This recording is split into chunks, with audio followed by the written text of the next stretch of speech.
What's up, hunters? Welcome back to, well, the Gunners Guild has relocated for today. I'm CeraCymmetry. Fem's taking a break and he's asked for me to take over this episode. Continuing on our little comparison of monsters throughout the installations, today we're going to be covering a newer face and how it changed from its introduction in Monster Hunter World. Hunters in World may remember entering high rank and seeing a question mark on the map, indicating a new monster. Maybe you checked it out. Maybe you went and hunted the monster you actually came here to fight. Either way, the outcome was the same. 10 foot of napalm covering you and the surrounding continent, a quick and unexpected trip back to camp, and a complete sense of astonishment. That's right, you just met Bazelgeuse.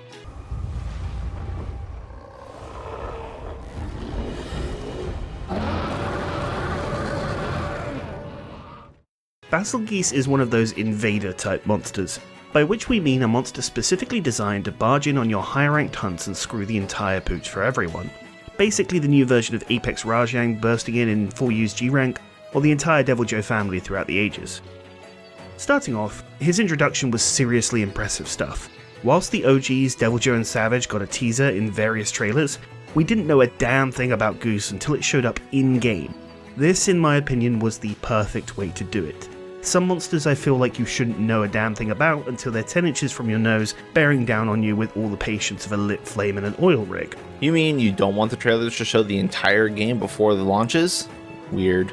Bazel was this in spades. Doesn't matter who you are or how you played, you were always getting jump scared by the dude. Combine it with his bombastic and impactful theme, and you had an instant icon. Goose was a classic. Regardless of how you feel about the fight, he's a monster that sticks in your mind. His reception in the world was many things. Some players hated him for interrupting your hunts, some loved the chaotic element he brought to the zones and the fights, and others just loved the sounds he made. So really, the question to be asked is, what actually happened with him coming into the second major update for Monster Hunter Rise? Let's first talk about the Goose's introduction in World. Thankfully he's a fairly new monster, so we don't have to go back too far to see him at his roots. Bazel was infamous for ruining hunts in World. Anytime any monster on the map roared to engage the player, Goose would rev up those engines and beeline it to the fight. You could bet on it every single time. It's actually part of his AI process, meaning it was specifically coded in as part of the monster theming. This eventually annoyed players as they would have to plan around it, because honestly, Bazelgeuse was almost on every single quest. This was the main way players are introduced to the fight, and whilst it was novel, it grated on you after a while. World Goose was quite the interesting fight. To start, let's go over the hit zones, as that's going to matter a lot later. In World, Goose was given very generous hit zones. All weapons had a very nice time on the head or the tail. Now this was great for hunters since he was such a destructive monster that they kind of needed these hit zones to be able to take it down. Eventually you'd get popped with a random bomb, especially from the tempered version. In fact, it's very reminiscent of our old budgie Rajang, being a powerhouse that could clock you into next week, but still covered in enough wet zones so it was really running with a glass cannon setup. The next thing you'd noticed about the fight was the two elements that comprised it. You had the monster, whose moveset was arguably fairly limited, and the randomly thrown scales, which I think we'll call Bazel Nuts. Has a nice ring to it. Most of Bazel's attacks would either drop or throw these Bazel Nuts around the player, and it was up to you to dodge, duck, dip, dive and dodge these, while also managing the Goose itself. Not only the attacks, but the residual explosions meant there was a high level of area denial going on, reducing the openings that players had. These Bazel Nuts were also huge traps set for inexperienced players, as the popular mantle at the time was Rock Steady Mantle, and while this mantle allowed you to face tank attacks without getting knocked over, it allowed you to also take multiple hits at the same time. So Bazel Nuts and attacks would often insta-gib hunters wearing this mantle. So here's where the large hit zones came in clutch, because it allowed you to get in bigger hits when you had the opportunity, as they scarcely arrived if you were unfamiliar with the hunt. From an encounter perspective, the fight was simple for the Goose. He only had his few attacks on land and air. Land attacks consisted mostly of charges, which is why most people hated him. His head hitbox during the charges was unusually big and would occasionally roll catch players most of the time. Luckily, you could still sit in his armpit by the wing arm and the charge would go right through you. Kinda like Tigrex of Freedom Unite fame. Hunters that had figured it out had a much better time during this hunt. So outside of that, his land attacks were also fairly safe. The big body slam, which scattered Bazel Nuts, was easy enough to avoid on its own. It was the nuts you had to worry about. Of course he had a standard tail spin, but again, easy attack, just watch out for those nuts. Then he had that weird side hop into fire breath attack that would detonate nearby Bazel Nuts. Did anyone actually get hit by this attack? I feel like it was never meant to hit players at all and just detonate the nuts, which, I mean, duh, of course it was, but it just felt like a waste of a potentially threatening attack. In the air, which is where the goose became the real menace, he would constantly do flybys and drop scales, then crash into the ground, causing absolute carnage for anyone unlucky enough to get caught in that or the exploding basil nuts.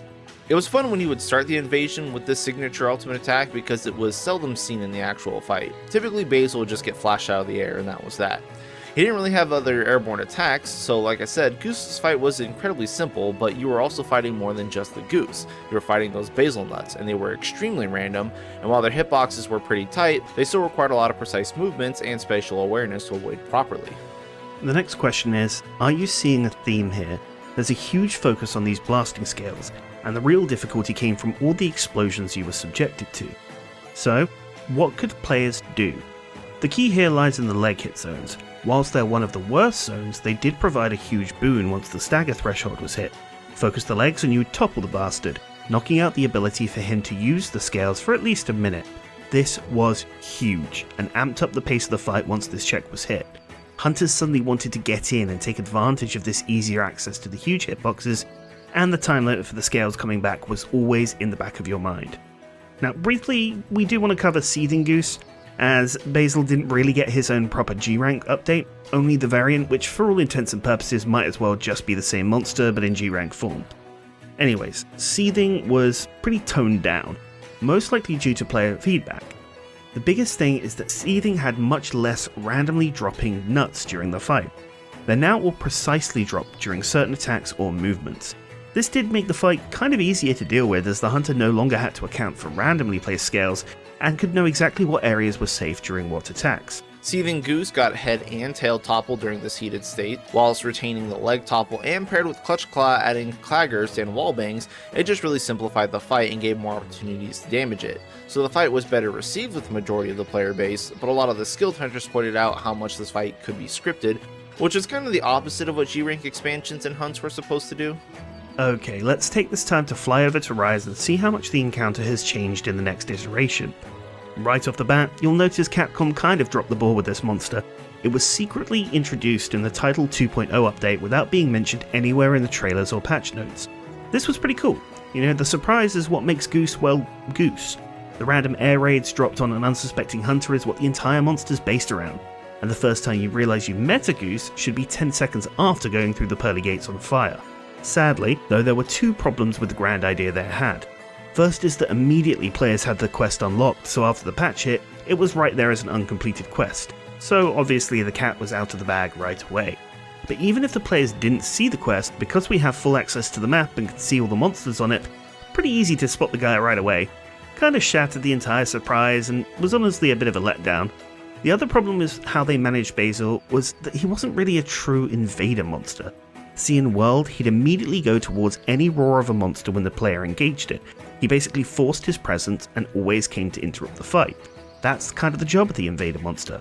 But in Rise, he no longer does that. You could be fighting a monster for like 10 minutes and Goose would never show up.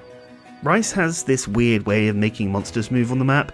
Every monster has a specific zone they will enter after X amount of time has passed, so it felt completely unnatural as every encounter was pretty much scripted at the start of the fight. Goose was no exception. As the invader monster, he no longer charged after fights, and instead just waited for his specific time to move zones. Perhaps this was due to the fact that we have wyvern riding now, and if Bazel was constantly raining hell over the battlegrounds like he did in World, he would be applying wyvern ride state for pretty much free, and that would get annoying or unbalanced very fast. Any aspect or personality of fear was just gone. Moving on to the fight itself, the biggest change to the Goose was its hit zones.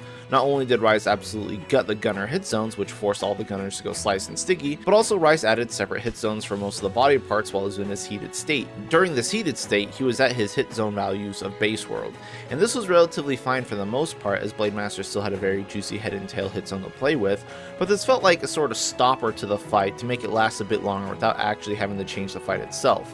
But for gunners, our hit zones were absolutely gutted. This was intentional for sure, as Pierce was extremely effective at melting Goose in World, but like, wasn't that part of the design? Goose is based off a bomber aircraft, of course piercing ammunition would tear it to shreds.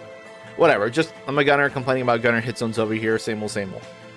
A part of these hit zone changes was that Rise added a head topple for Goose while he was in his heated state, and this also removed his scales, like the leg topple. This is part of the whole idea that every monster needs a large punishing topple that 5th gen Monster Hunter is known for. Couple that with the juicy hit zones that Goose had, it made the fight easily lockable, as the head topples didn't really have a high threshold. The concept is good, but sometimes it's just poorly implemented. Moving on, Goose's actual moveset hasn't really changed much between the two games, outside of predictable scale patterns from Seething, and one new move where he sort of spins in the air to drop some nuts. They still managed to make the fight more annoying than ever. Goose no longer has his randomly falling nuts like the original Goose did. Their hurtboxes do feel absurd in Rise. You can be about 2 lengths away from them and still get hit by the explosion. It really does feel like nowhere's safe. Seriously, it's like double, maybe even triple the hitbox explosion now. And since this is effectively half of the Bazel fight, it makes half of this fight very aggravating to deal with. Goose also no longer prioritizes his head smash charge like he did in World, but now does his running charge, which drops these Bazel nuts on the sides as he charges, making it nowhere near as safe as World's charge, where you could just sit in his armpits. Plus, it moves Goose very far, so trying to retaliate becomes very difficult as well, at least from a Blade Master perspective. On a positive note though, they did give his Fire Breath attack the ability to actually hit players, though now it's more like an explosive loogie rather than an actual fireball. But overall, I do feel like the encounter seems a bit more gimmicky than ever. Look, we're not here to complain about how easy or hard the fight is, but we do want to highlight the noticeable changes so we can show how much of it has changed. Goose's fight in Rise just doesn't have the same feeling as World does, for the worst. It feels more tedious for the sake of being tedious, with the hit zones and heated zone changes, on top of having some really annoying changes to the scales. It kind of lost the identity as Invader, it just doesn't feel the same like Goose did in World. Most of these changes were due to the whole Invader system in general being basically removed in Rise, because that was most of Goose's identity, and without that, he's just a fight with kind of an annoying minigame you have to play with.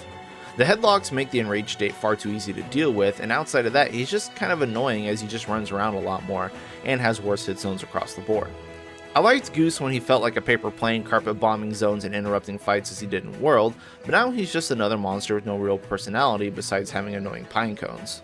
And that summarizes how one of the more unique and memorable designs of 5th gen really had some life taken from it in the transition to Nintendo Switch. Thanks for watching, everybody.